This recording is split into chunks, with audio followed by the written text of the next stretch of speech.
I've had it with this dump. We got no food. We got no jobs. Our pets' heads are falling off. Uh-oh. Sounds like somebody's got a case of the Mondays. You are now listening to the Unscripted Ohio Podcast, brought to you by Buckeye Grove and in part by JFQ Lending. All your home purchase and refinance needs should be handled by a Buckeye. You'll never pay for your appraisal with these guys. Licensed in 33 states and more on the way. Check them out at jfqlending.com. For the latest news, notes, analysis, and discussion, check us out on BuckeyeGrove.com and follow us on Twitter at UnscriptedOhio1. Now, broadcasting from Podcast Central, a place that is not his mother's basement. Hey, Ma! Can we get some meatloaf? We promise. Here's your host, Kyle Lamb. Hey, Ma! The meatloaf! It's a crying shame, Nancy, but it does appear our pets' heads are falling off. It is total chaos in the recruiting world. It never fails. It can be completely and utter sunshine for weeks and weeks and weeks in recruiting, but man, it's such a roller coaster ride. What the heck happened? Good Monday. I am your host, Kyle Lamb. We are back here on the Unscripted Ohio Podcast, brought to you by BuckeyeGrove.com. Thanks to our title sponsor, JFQ Lending. All of your mortgage and refinance needs should be handled by a Buckeye. Please go to jfqlending.com and check them out. Tell them Kyle over at Unscripted Ohio sent you. If you do, please patronize them. Also, thank you to support by GoBus, Ohio's rural intercity bus system, can bring you to Columbus for Ohio State sporting events with over 40 stops to locations across the state. Visit them at ridegobus.com or give them a buzz the old-fashioned way. Give them a call, 1-888-95-GO-BUS. So, recruiting, got a little bit of news. So, we've been following this. We've been talking about this for a couple weeks.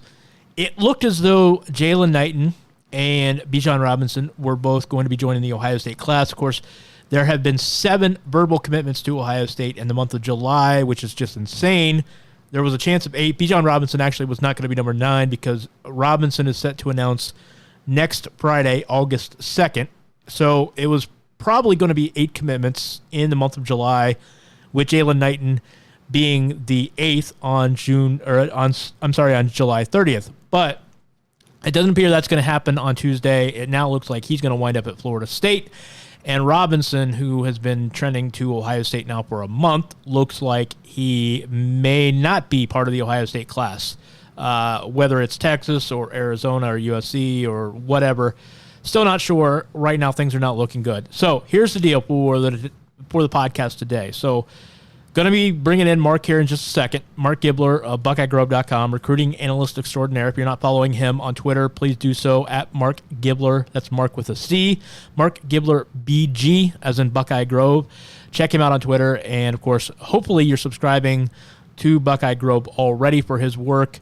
If you're not subscribing for me or Kevin Noon, the publisher, or Nevada Buck or Kirk Barton or any of the interns that'll be helping us out here this year at Buckeye Grove, then by all means at least do so for Mark, because I promise he's worth the price of admission. May or may not have a few other surprises up our sleeves in the near future, but we will get into that another time. So Mark will be along here in a second. We'll talk about what's going on with Jalen and Bijan.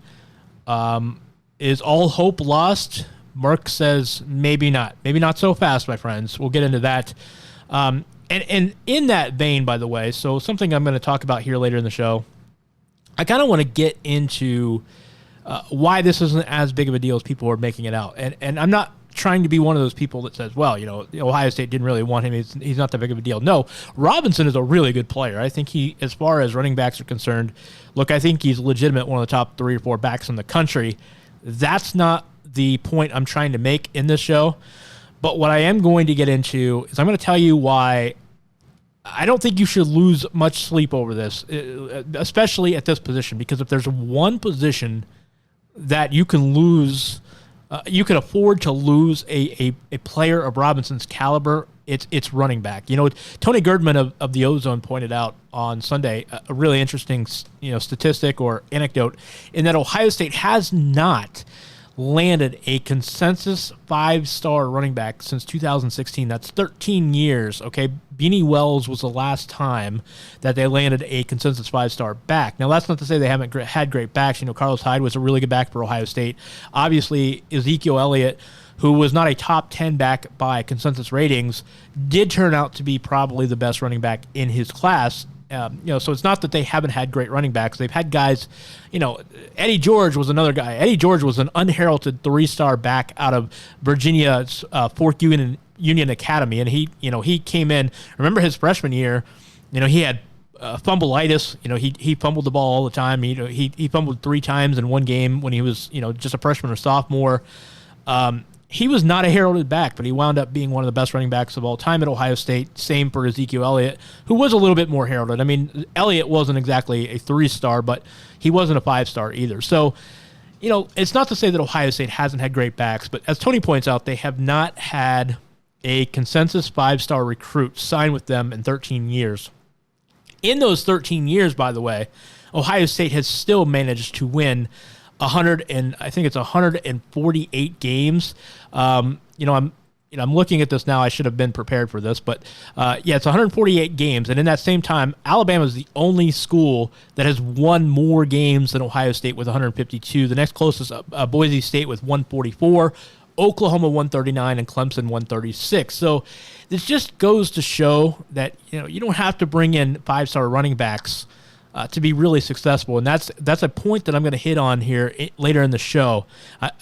I'm going to back this up with some data because the NFL has a real trend, and I don't think people are, some people are aware of, but I don't think people are aware of just how much the NFL has gone away from the star running back. And so I've got some data that's going to show this. If there's one position, again, Ohio State talking about Robinson and Knighton, if they do go elsewhere, if Knighton winds up committing to Florida State and Robinson commits to Texas or Arizona or USC, there is, I'm not saying it doesn't hurt. I'm not saying that Ohio State fans shouldn't be disappointed by their, going elsewhere. But running back, guys and gals, that is the one position you can't afford to lose these guys. The running backs come in all shapes and sizes, but they generally do the difference between the best and just the good ones, between the elite ones and the good ones, it's just not that big of a difference. And I'll hit you with that data and explain why the NFL has gone that direction. And I think I'm not saying it'll make you feel better if Robinson or Knighton go elsewhere, but it just put a little context into this. Don't fret this. This is the position they can least or most afford to lose guys of this caliber. Before we get to Mark, real quick show announcement. So here's the plan. I got a few other things up my sleeve that I'll get into either later this week or next week or whenever the time is right. But I will tell you, the Unscripted Ohio podcast, which is currently roughly this summer, every Monday and Friday. I know I've been taking some liberties with that. It will most likely be going out to 3 days a week. I'm planning a Monday, Wednesday, Friday show. And some good news for you listeners of the Scarlet and Gray podcast. The Scarlet and Gray podcast will be going out to Tuesday and Thursday. So you're going to get more of me 3 days a week, and you're going to get Johnny Bullitt and Corey Thompson 2 days a week. That is 5 days of Unscripted Ohio podcast networking. Hopefully you guys will enjoy that. I'm really excited about this. We may eventually get into a situation where I'm going 5 days a week on top of Corey and Johnny's podcast. I don't know yet. That's tentatively something I'm looking at, and we might get there very, very soon. But for right now, the plan is starting September 1st. I'll go out to 3 days a week, Monday, Wednesday, Friday. Corey and Johnny will supplement the Tuesday and Thursdays with the Scarlet and Gray podcast. And so that'll start September 1st, and the Scarlet and Gray podcast will be exclusive to the Unscripted Ohio Network. So if you listen to Corey and Johnny on any other, if you listen to them on their own channel on Podomatic or iTunes, I would greatly encourage you to start following us on SoundCloud or iTunes or Stitcher, Spotify, Google Play. You can search for us on Unscripted Ohio. Give us a follow, especially if you're a SoundCloud listener. Please, please, please give us a follow. We're trying to track as many followers as we can on SoundCloud. That's not to say you can, you drop what you're doing. If you listen to us on iTunes, that's great too. If you listen to us on Spotify or Google Play, That's all well and good. I don't care how you listen. I'm just appreciative that you are listening. But if you do listen at all on SoundCloud, if you have an account, please follow us on there too, just so we can track your follows. That's really, it ties into some business, business approach and strategies that we're going to have in the future. So if you can give us a follow on SoundCloud, that'll be great. But either way, find us on Unscripted Ohio on the platform of your choice. It's time to go inside Ohio State recruiting and take a peek behind the scenes with Buckeye Grove recruiting guru Mark Gibler and his magical orb of wonderment. They said it couldn't be done, but he's outdone himself once more. Back for another recruiting roundup. That's what I do. I drink and I know things. Mark Gibler here, recruiting analyst for the Buckeye Grove. And so, Mark, 1 week ago, it looked like Ohio State was poised to land not one, but two big-time running backs within a span of 3 days between July 30th and August 2nd. Now, all of a sudden, as of Sunday afternoon, all hell has broken loose, and it's questionable whether Ohio State lands either one of them. What happened, I guess, is the easiest way to put it. Yeah, I think the easier one to talk about what happened is Jalen Knighton. He went on a visit to Florida State this weekend. It was a visit that Florida State has tried to get him to make for several weeks now. It was a visit that Ohio State was aware was a definite possibility. Nothing really there in terms of getting blindsided or out of left field or anything like that. And he simply appears to have changed his mind on his Florida State visit. And it's looking good for Florida State now here in a couple of days. And that, is it totally the most shocking thing ever? I don't think that one's particularly shocking. I think stuff like this happens, especially when, you're recruiting kids from Florida against schools, the local, not that Tallahassee's local for Jalen, but just, in-state programs or whatever. These are the types of things that do happen sometimes in recruiting. And, right now, again, it looks like Florida State. I've had several people tell me that they don't think this will just go away the next 4 or 5 months, that Jalen will simply be committed to Florida State and not take any more visits in the fall or anything like that. So this could be something that develops into maybe a little bit more drama here in the fall. Yeah, that's an interesting point that I think people are forgetting, because Ohio State is so far ahead of the curve here with the recruiting class. People are forgetting this is only, as we record this, is July 28th.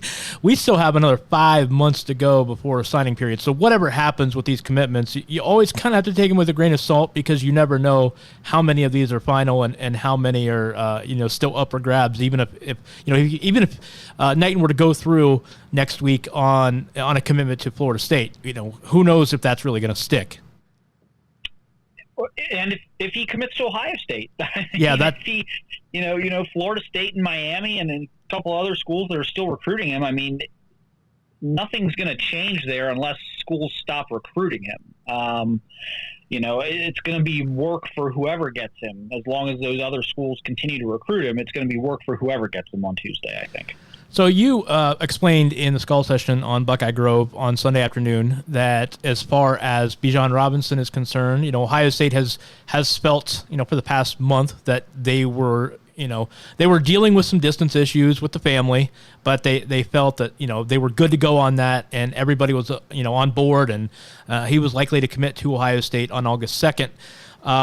But now it appears that, apparently that it's not the case, and that distance is an issue. And, it seems, if I can put words in your mouth here, it seems that maybe Ohio State was blindsided by this being an issue, thinking that they had this taken care of. Yeah, I mean, that's the Knighton, kind of as we just talked about, the Knighton thing, I don't think was a huge surprise. I mean, certainly it looked like Ohio State was going to get him, but how this kind of is playing out with Knighton is not, the biggest surprise of all time or anything like that.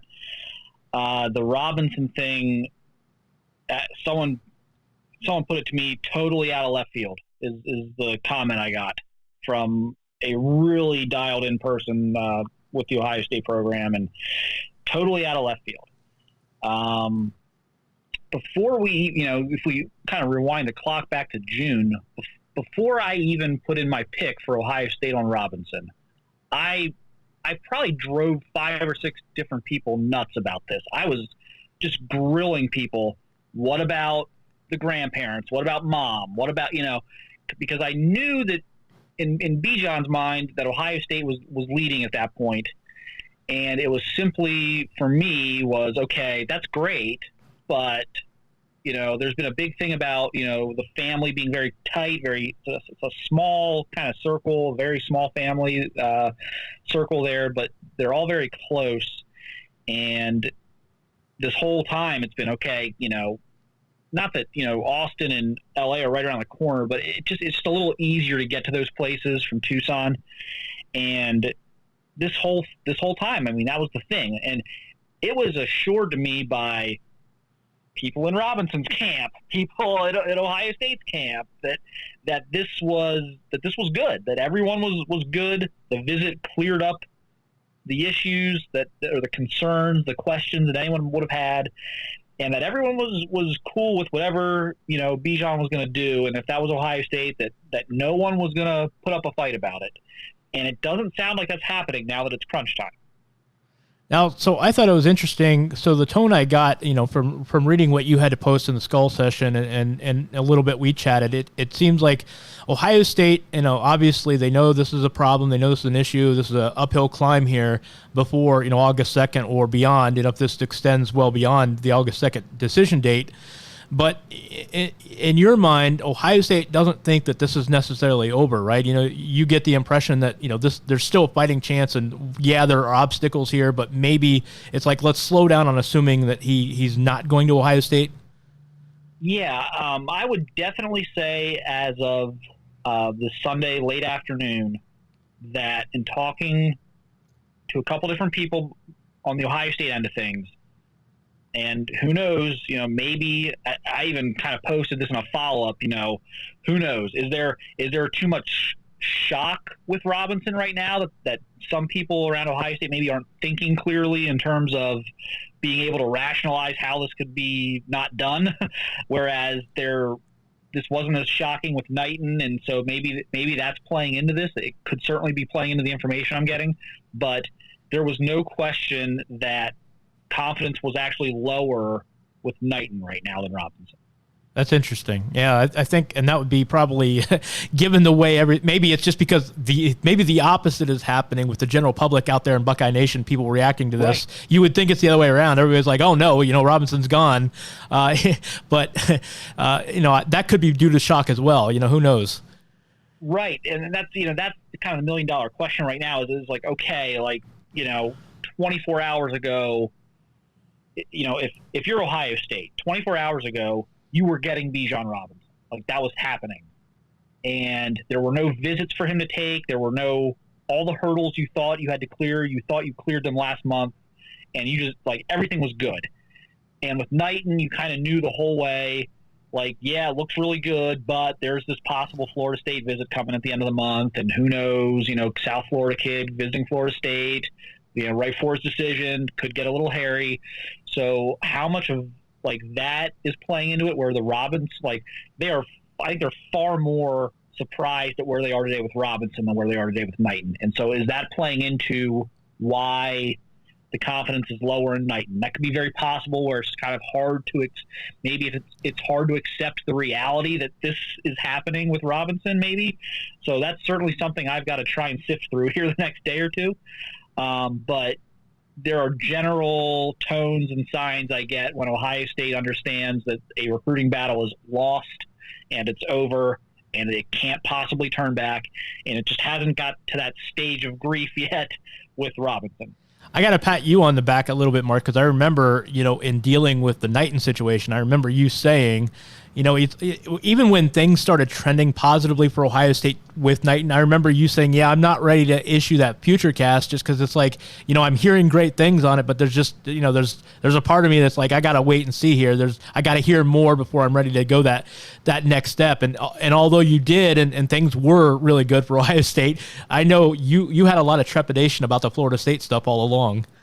Yeah, I'm kind of kicking myself for even doing anything until this weekend was over with Knighton. I probably should have just waited 2 more days or whatever it was going to be. But, I dove back into that at the end of the week, and everyone seemed to still feel that it was going. And, it's not just Ohio State sources, things look good. Florida State's people were like, no, like not happening. Like they're just trying to get them on campus this weekend and kind of throw a Hail Mary type of deal. And so it's people on the Florida State end of things weren't, expecting this necessarily from Knighton either. So it just kind of got to this point, and it's recruiting Florida is always interesting. It's just different. The kids there are very impressionable, and they're going to take a lot of visits, and recruiting's not kind of viewed the same way down there in terms of commitments and things like that. They love to take the visits, and so you're always going to be fighting for the Florida kids until the very end, no matter when they commit and how good you think things look. It's just it's a tough place to recruit, and I think a lot of that's because everyone recruits there. I mean, every school in the country has their hands in Florida. A couple more questions here before I let you go, Mark. We'll stick with the running back situation for this show. So where does Ohio State go from here? Obviously they're not throwing in the towel on either one of those two, but they can't put all their eggs in those baskets, clearly. So where does Ohio State, in your mind, go here, next, with keeping in mind that they're not giving up on those two, but obviously they need to cast a wider net now? Yeah, I mean, and look, they have a week here. I don't know that they need to do much between now and August 3rd. Yeah. In one sense, if something like this was going to happen, for it to happen now would be better than to happen in November.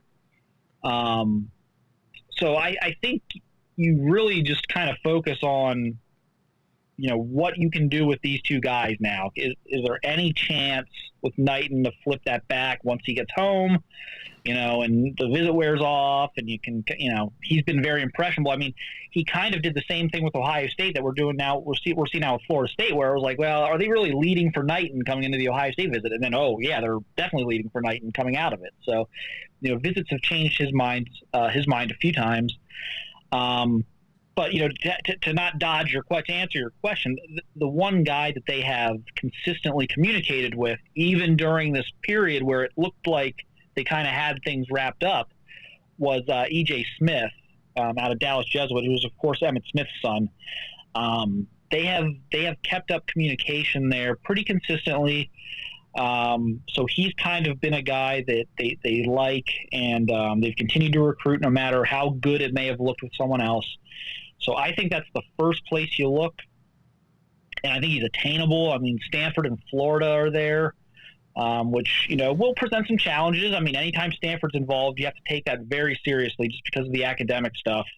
And, of course, Florida is where his dad played. So, there are some legitimate possibilities there for EJ, but there's just been that communication there where I feel like some guys, it's kind of been run hot and cold. Mike Drennan's been very hot and cold. Right now it's cold. Jalen Berger's been a little bit cold lately. That's been hot and cold throughout. So I think EJ's the guy you look at right now. And then, it just depends. Are they losing both? Or are they getting Robinson and they're losing Knighton? That could be a different dynamic. If somehow you come out of this with just Robinson, I don't know that you're beating yourself up about this. I think you're like, okay, if there's maybe you would continue to look at E.J. Smith as like an official visitor in the fall. But, it just kind of depends on, is this a 0 running back week, a 1 running back week, or a 2 running back week? Mark, one of the conversations that's stemming out from this on Twitter and the message boards is that, the depth is a big issue. Obviously, how you have Crawley coming back next year. You have Steele Chambers coming back. DeMario Call will be a senior. But the question would be like somebody like Steele Chambers. Do you see like how this plays out the next couple weeks and maybe the next couple months? Would that change, how Ohio State handles, maybe somebody like Chambers who may have, been switched over to a linebacker? Do they keep him at running back now, give him a chance, to see what happens? Do you think that kind of thing could play out? I mean, I think if if that running back situation isn't stable in terms of this recruiting class and they're not bringing in the numbers, then I think it's hard to move Chambers. If that's going to happen, I think that's something that wouldn't happen anyway until after the season. I think he'll get his look at running back this year, but if you're not bringing in 2 running backs in this class, it becomes a little difficult to move him without creating a shortage. I tend to think, J.K. Dobbins, I don't think J.K. is going to be a first-round guy or anything like that, but I tend to think J.K. Dobbins, with a productive season, is not going to be here next year. It's be one of those kids where it's like, okay, it's time. You've been a 3-year starter. You've got, X amount of carries on your body, and, teams are either going to like you or not based on what, not much to gain really from a senior season. So,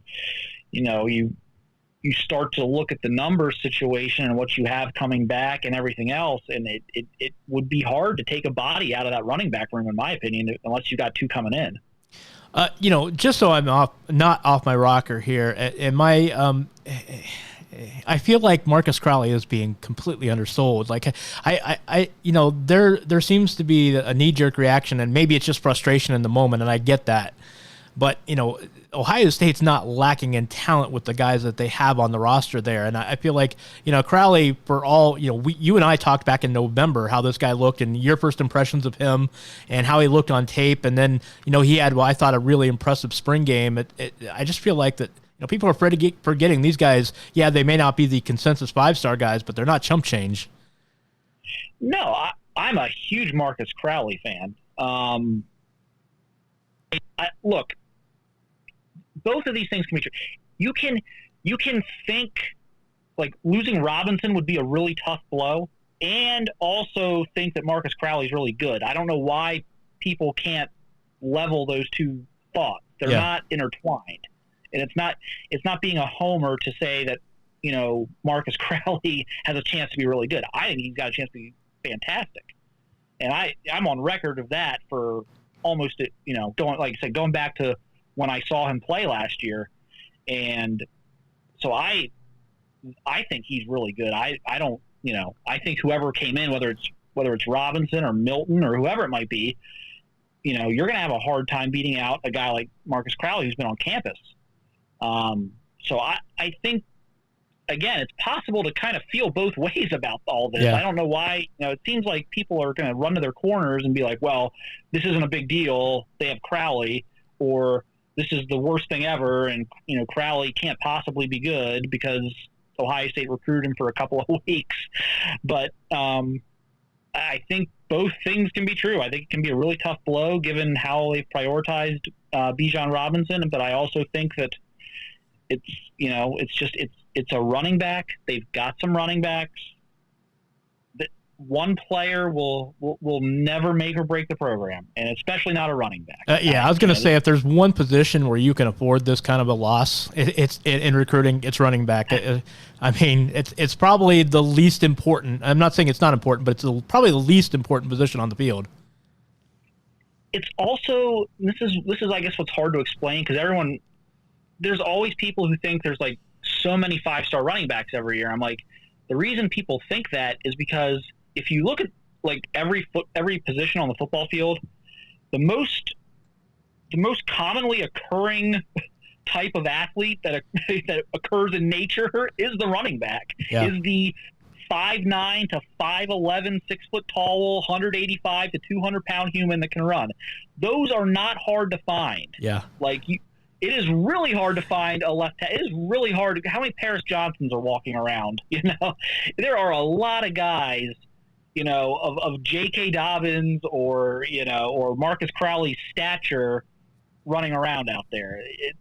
There's like 7 of them in Ohio this year that are good players. That, now Ohio State hasn't landed any of them yet, and we may revisit that here soon, like a Mayan Williams out of Winton Woods. But it's there.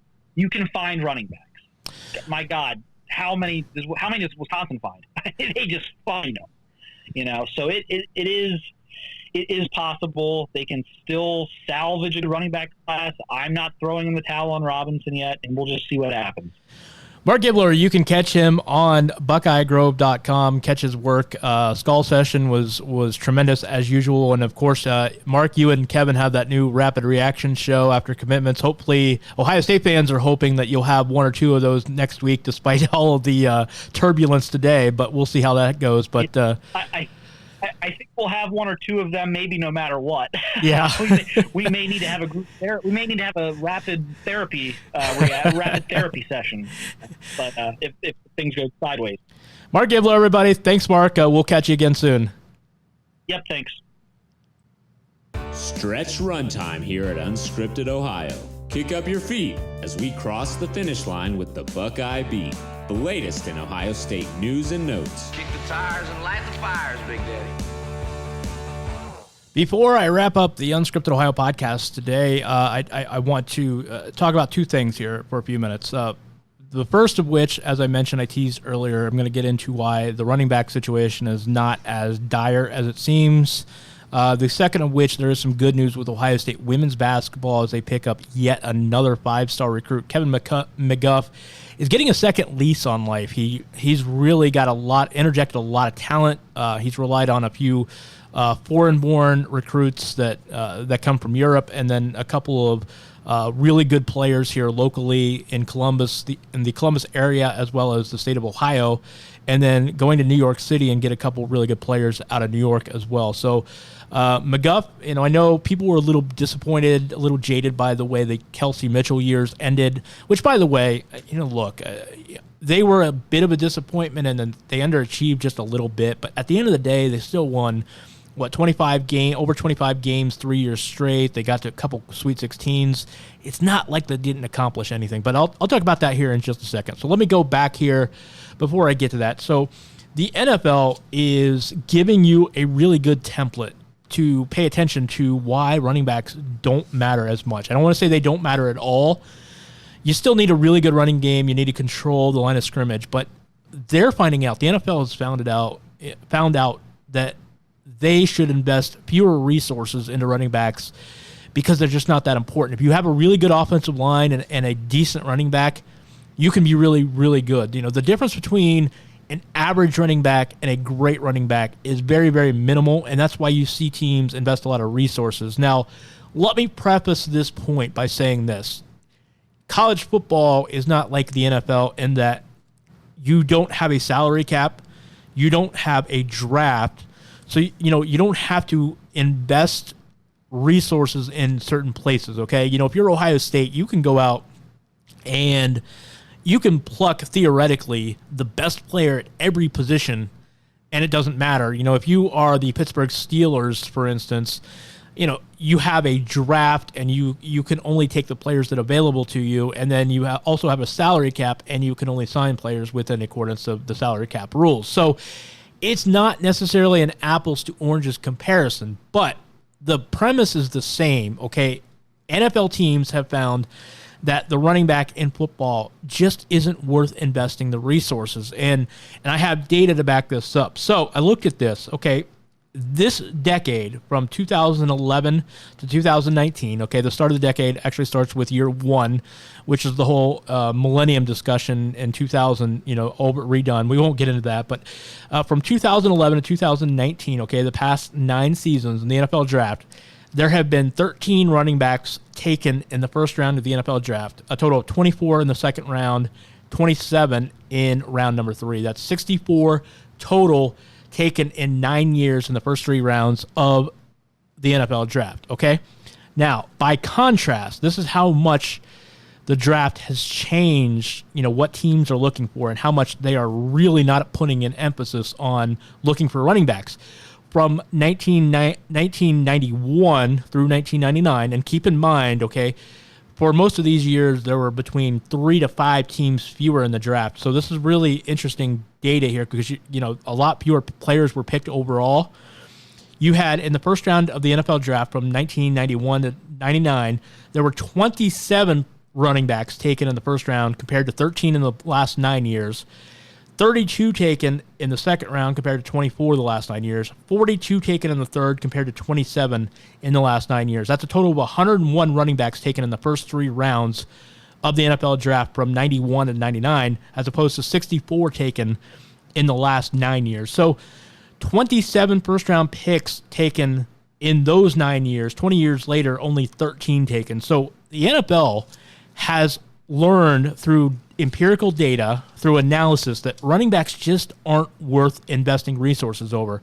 Now, again, Ohio State, Clemson, Alabama, the college football elite of the world aren't investing resources in recruiting. You don't have a limitation on how many 5-stars you can sign in theory.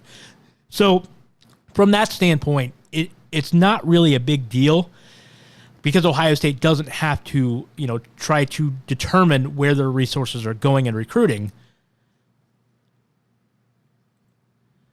But what this does tell us, though, in my estimation, is that you can win. Like I said, Ohio State hasn't signed a 5-star consensus running back in 13 years, but they're still the second most wins in college football. You can win without having an impact player at running back. What the NFL has figured out is you can have a first down back, a second down back, a third down back. Now, if you have a guy like Bijan Robinson, for example, that is an all-around great back that is, a big-time game breaker, can catch the football on top of running, that's great. Okay, if you have a guy like that, use him. He's better than, the next guy. In this case, is Bijan Robinson better than Marcus Crowley? Is Bijan Robinson better than Master Teague? I think so. I think he probably is going to be a better running back. We don't know yet because none of them have really played meaningful snaps.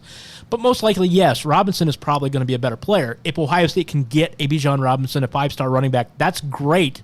That makes you a better team. But like in the case of the NFL, if you can find 2 or 3 really good running backs to share carries, to stay fresh, and to be just concentrate on your strengths, I think that makes college football teams as well as NFL teams better football teams. And I think we're seeing that with the way the NFL is using their backs, because let's face it, the NFL no longer is relying on that, major running back that, carries the ball 30, 35 times a game. That's just not happening very frequently anymore. There are a few teams out there that still do it. But for instance, 1998, okay, out of 30 teams in the NFL, 22 of them had their primary running backs carrying the ball over 50% of the time throughout the course of the season. Okay, for the total season, 16 games, 22 out of the 30 teams had a running back, their primary running back, have over 50% of the total carries for the entire year. In 2018, only 9 of the 32 teams in the NFL had a back carry at least 50% of the time. League-wide, 58% of the time, the primary back had carried the ball for the entire season back in 1998. Last year, it was down to 44%. So there is definitely a trend here. The NFL has determined that a primary feature back is just not important anymore. They would rather split the carries. Now, number one, to preserve health. That's part of it, too. You want to keep backs fresh, but you can keep multiple guys carrying the ball to wear down the defense better. And also, like I said, third down backs are more prevalent in the NFL than they used to be because you can get a different skill set in there. And so they really have utilized the roster. And I think that's what's coming in. It's not just, it hasn't been as pervasive in college football just yet, although Alabama the last couple of years have really been good about, getting different running backs in there and sharing the load. I think you're starting to see that trickle down into college football just a little bit more. So I'm not saying losing a Bijan Robinson is no big deal, but I'm saying running back is the least important position on the football field. If there is one position that Ohio State can, most afford to lose out on a big-time recruit, I think it's running back. Thought that was interesting. So I'm not saying it's no big deal that Bijan Robinson might go elsewhere. I'm just saying it's not as big of a deal at other positions. Ohio State, they can find some running backs. They can find, they can carry the load, share the load. By the way, Marcus Crowley, I've said it again. I mentioned it to Mark. I'll say it one more time. I'm big on Marcus Crowley. Go back and look at his highlights last year. Go back and watch him in the spring game if you don't remember that. I mean, he looked really good in the spring. I think he's going to be a great running back, and I'm already on the Marcus Crowley bandwagon, but I think you should jump on it too. I think Master Teague and Marcus Crowley are going to be really good running backs. If you sprinkle in a Bijan Robinson, that is ideal. But even if for some reason that doesn't happen, Ohio State will be fine at that position. That's all I'm saying is, don't fret this. This is the one position. If you have a great quarterback, really good offensive line, receivers and playmakers around, you can get away without having a top-tier elite running back, okay? You can do that. So I'm not saying Bijan Robinson wouldn't be a loss, just saying don't fret it too much. Hey, real quick, though, Ohio State, so I mentioned women's basketball kicking butt, okay? Kevin McGuff. Let me get this out of the way. As I said, back, the Kelsey Mitchell years, there for 3 or 4 years, Ohio State did not play a lot of defense.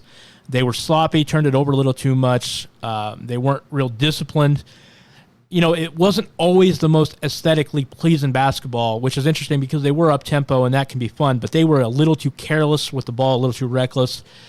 But I almost thought when Mitchell left Ohio State and, they got decimated with some transfers, some injuries, and, people leaving the program and graduating, I thought that was going to be it for the Kevin McGuff years. I just, usually when you lose momentum the first time around with recruiting, it's hard to get that back when your program falls apart. But I got to tell you, McGuff has really, really hit the trail hard. He landed, there are 3 freshmen coming in this year, Kirsten Bell, Ricky Harris, and J.C. Sheldon, that are 5-star recruits, okay? And he brought in 2 other 4-star recruits on top of that. They had one of the top 3 recruiting classes in the country coming in here as freshmen this year, on top of a really good freshman last year. And so they've also got a transfer coming in next year, Braxton Miller. That name probably rings a bell. It's not that Braxton Miller, but Braxton Miller, she used to play for Kettering Alter, really good point guard from Oklahoma State. She's transferring to Ohio State, will be eligible next year. And then Ohio State just picked up this week another 5-star commitment in the 2020 class, Kateri Poole. She's a 5'7" point guard from New York. So, look, McGuff has got some really good talent. He's got 3 really good point guards on the roster for the next couple of years. He's got some good shooters coming in and some size, some really tough, physical European girls. It's going to be interesting to watch. I'm not telling you that the jury isn't still out on Kevin McGuff. If you're worried about the lack of defense, the lack of discipline and fundamentals and everything that has been, lingering through the program the last 4 or 5 years, that stuff is still fair to be critical of and still, kind of take an interested eye on. But what I will tell you this is, McGuff was very successful at Xavier. He's got the talent coming in. I would say give it another shot. I think that Ohio State is going in the right direction. I think you're going to see a different type of team than what you saw when Kelsey Mitchell was around. I don't think you're going to see the up-tempo style as much. I don't think you're going to see the turnovers, the lack of defense, the lack of fundamentals. I think you'll see a more physical team, a better defending team. But it's going to be a lot of fun to watch and see how this transpires. So McGuff has got a second lease on life. This is his chance to turn things around. He'll have at least 4 or 5 5-star players on the roster with several 4-star players. This is the time, these next couple of years, this is, if Ohio State is going to take off with McGuff as head coach, this is the time to do it. So Ohio State women's basketball heading in the right direction. Ohio State men's basketball, of course, got a top 20 team on paper as well. Basketball should be fun over at the Schottenstein Center, Value City Arena, the next several years. So we'll keep an eye on that. Anyhow, that's going to do it for the Unscripted Ohio podcast. As I said, Corey and Johnny will be coming back up. They've got an interview, I believe, with Clark Phillips coming up here on Wednesday. They've been killing it lately. A lot of great interviews coming up from them on the Scarlet and Gray podcast. I'll be back on Friday. As I said, starting September 1st, we will have 5 shows a week. Me, Unscripted Ohio, Monday, Wednesday, Friday. Corey and Johnny every Tuesday and Thursday. I've got a few other surprises and announcements coming up very, very soon. So you'll want to stick around the Unscripted Ohio Network the next couple of weeks, and hopefully you'll enjoy what we have to offer. Follow me on Twitter at KYLAM8. Of course, the show is on BuckeyeGrove.com, and both the Scarlet and Great podcast and Unscripted Ohio also on SoundCloud, Google Play, iTunes, Stitcher, and Spotify. That's going to do it for us. Hope everybody has a great week. Catch you again on Friday. You can get new episodes of Unscripted Ohio on Mondays and Fridays exclusively at BuckeyeGrove.com or anytime on SoundCloud, iTunes, Google Play, or Stitcher. Be sure to subscribe to stay up to date on all things Ohio State.